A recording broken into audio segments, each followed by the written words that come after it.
I'd like to talk a little bit about the whole political mode of decision-making in terms of the patterns that you see in it.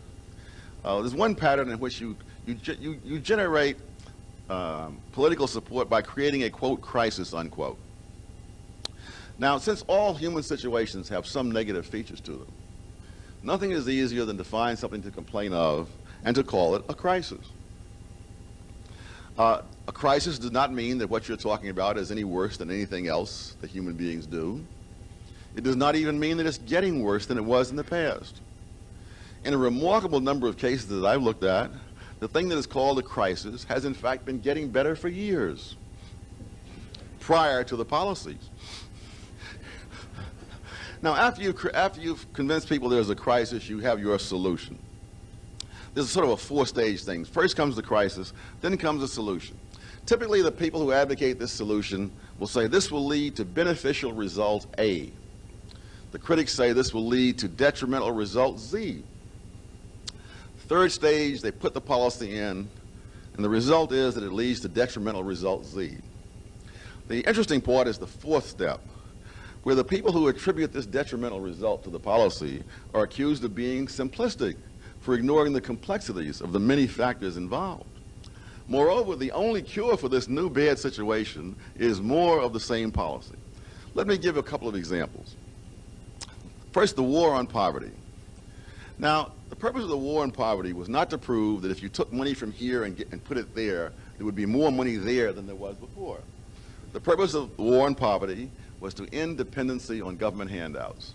That is, you would have an increase in spending, an investment, as they say, in these programs, which will then pay off down the road as all the problems that have been forestalled by this wonderful program now begin to subside. You can quote either from Lyndon Johnson or Bill Clinton, depending on who you prefer to quote. Large literature from both sources. And so, and retraining is one of the great magic words in both administrations. You will retrain people, including people who were never trained in the first place, in order to reduce long-term dependency. So the predictions were made that if you had these programs, after some period of years, dependency on the government would decline. And of course, the opposite prediction that dependence on the government would increase. And so the war on poverty was initiated. Dependency increased to, first of all, the situation at the beginning of the crisis. Poverty had been declining in the United States for at least a decade. Dependency on the government to stay out of poverty had been declining for at least a decade prior to the war on poverty. Dependency on government began to increase almost immediately. As of today, there are more people in poverty than there were in 1964, despite literally trillions of dollars spent. And the only cure is more of the same. Example 2, sex education. Now, the goal of sex education was to prevent teenage pregnancy and venereal disease. And this was, of course, a crisis. Now, for those of us who tend towards skepticism, if we look back at the actual data, we find that teenage pregnancy was declining for more than a decade prior to the introduction of sex education into the public school system. By 1968, half of all the public schools in the United States had sex education. During the 1970s, the other half kicked in. Teenage pregnancy during the decade of the 1970s rose by approximately 50%.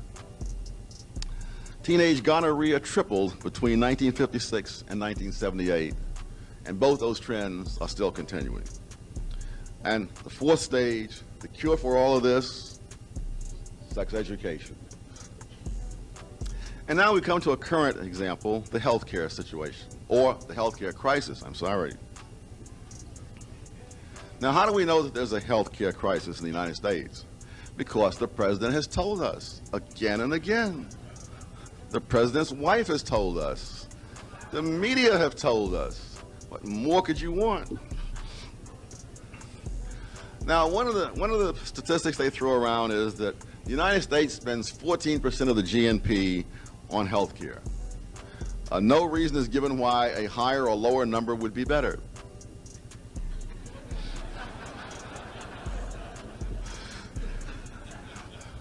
particularly in a country which is growing older and wealthier at the same time.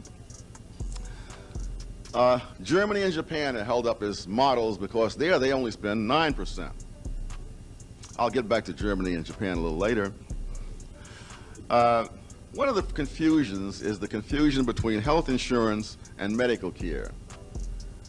And the second confusion is between medical care and health.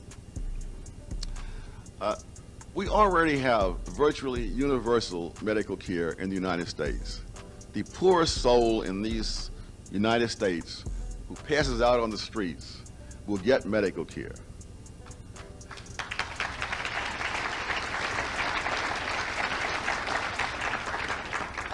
He may or may not pay the hospital, but he will get medical care. The other thing is confusing medical care with health. There are tremendous differences in longevity within the United States. Mormons in the United States have a life expectancy a decade longer than the average white American. Is this because the Mormons have extraordinary medical care?